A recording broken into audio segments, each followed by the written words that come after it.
This is reality TV that works. Startups, made in Kansas City. All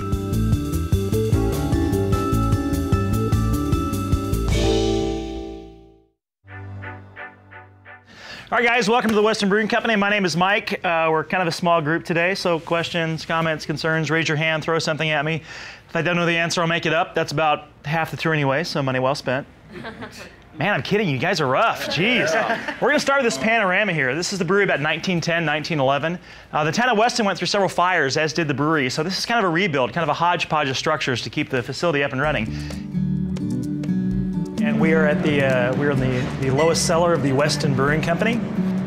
We purchased the brewery May of '05. We had initially had a plan to, my partner and I, co-owner, we initially had a plan to start a smaller boutique microbrewery that would service Kansas City's higher-end restaurants. We were going to do custom signature beers specific to a particular high-end restaurants. About the time we were firming that up, my current partner called me and said, hey, by the way, O'Malley's is for sale, which O'Malley's is on the site of the original Weston Brewing Company. I told him he was nuts. I probably uttered a few expletives, but 8 months after that phone call, we were in the works of, in the process of putting together the finances to make this happen. And here we are today, almost 8 years later. The brewery hadn't been used for 6 years. The guy that had all the money for the project kind of took his toys and went home. They locked the doors, and it was literally as if a virus had come through the brewery and taken out all the people. There was still beer in the tanks. It looked like it was in process. So 6-year-old beer in the tanks when we got here. I did taste it. It was not good. It took us almost a year to refurbish the brewing system. Anything that was rubber, any gaskets, any seals, lots of the motors, all sorts of things had to be completely taken apart and rebuilt from scratch. So a little over a year to get the brewery back up and running. All right, so this is the brew house. The back wall here, that's the original back of the brewery. So that's 1842. That runs through the back of the brewery, into the restaurant, and connects to the lagering cellars downstairs, which is where we house the Irish pub today. So a little bit about the brewing process in a nutshell. It might sound kind of silly, but I think one of the things that's made it successful is we were just dumb enough to take the plunge, and it's been constant work. You know, it's sweat equity, it's blood, sweat, and tears to keep the place running. We've made a lot of progress. We've increased our revenue double digits every year since we've started.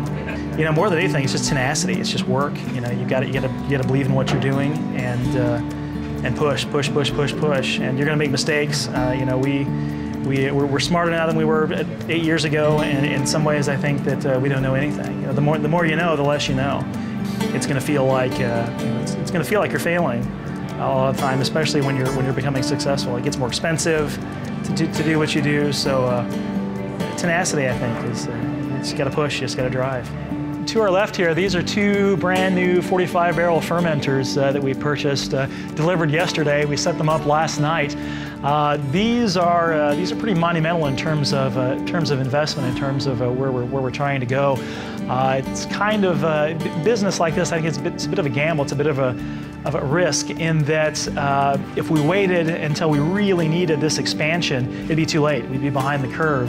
So part of it's kind of trying to predict when you're going to need this stuff, when to pull the trigger, and a lot of times it feels like you're putting yourself out there, not really knowing where you're going. But you got to stay ahead of the curve.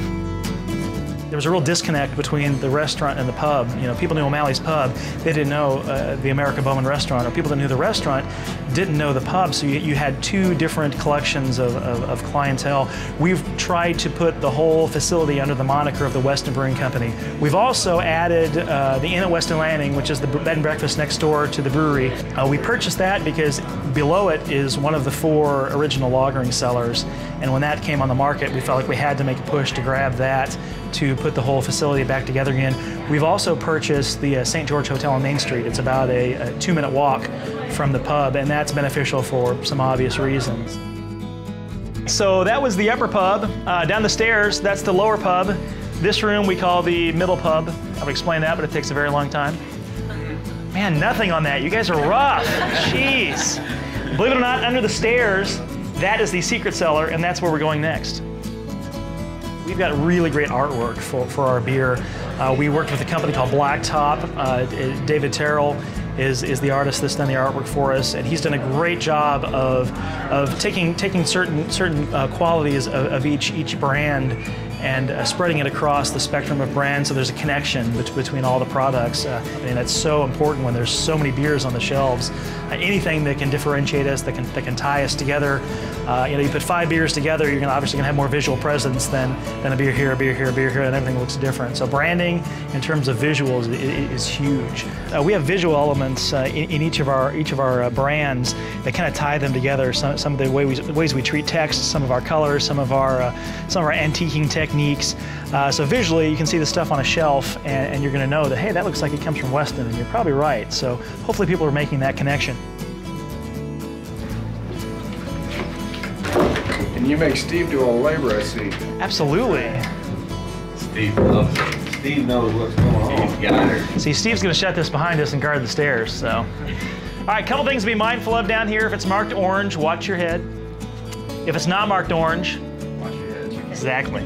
Watch your feet as well. It's the original dirt floor, so one eye up, one eye down. That'll serve you the best.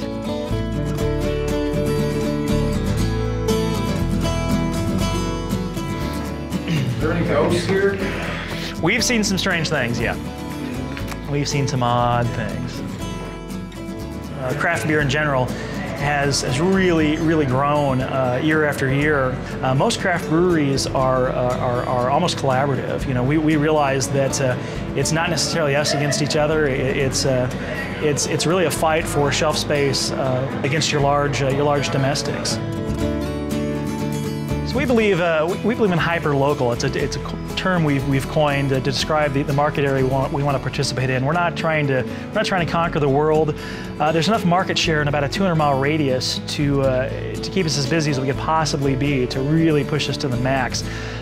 We originally had distributor contracts in Iowa, Nebraska, Wisconsin, Minnesota. We kind of changed our philosophy on that. Other breweries are shipping as far as the coasts, and that's great, but you run the risk of having a local retailer not be able to get the product. We don't want to do that. We want to dance with the people that brought us, basically. So hyperlocal, that's where that comes from. Way more than enough market share to keep us busy. These tours really drive our business. The vast majority of people that show up for these tours haven't been here before, so this is their first exposure, it's their first time. There's so many wow moments in the facility itself. People walk through that tunnel to the first cellar, you hear wow all the time. They come down to the lower cellar for the first time. We're a bit too well hidden of a secret.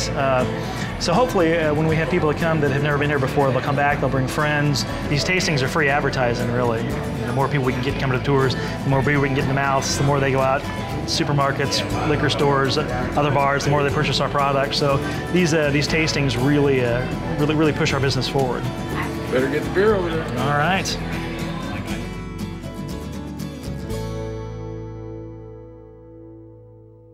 A co-production of KCPT and Outpost Worldwide, at home in Kansas City. Production, post, content.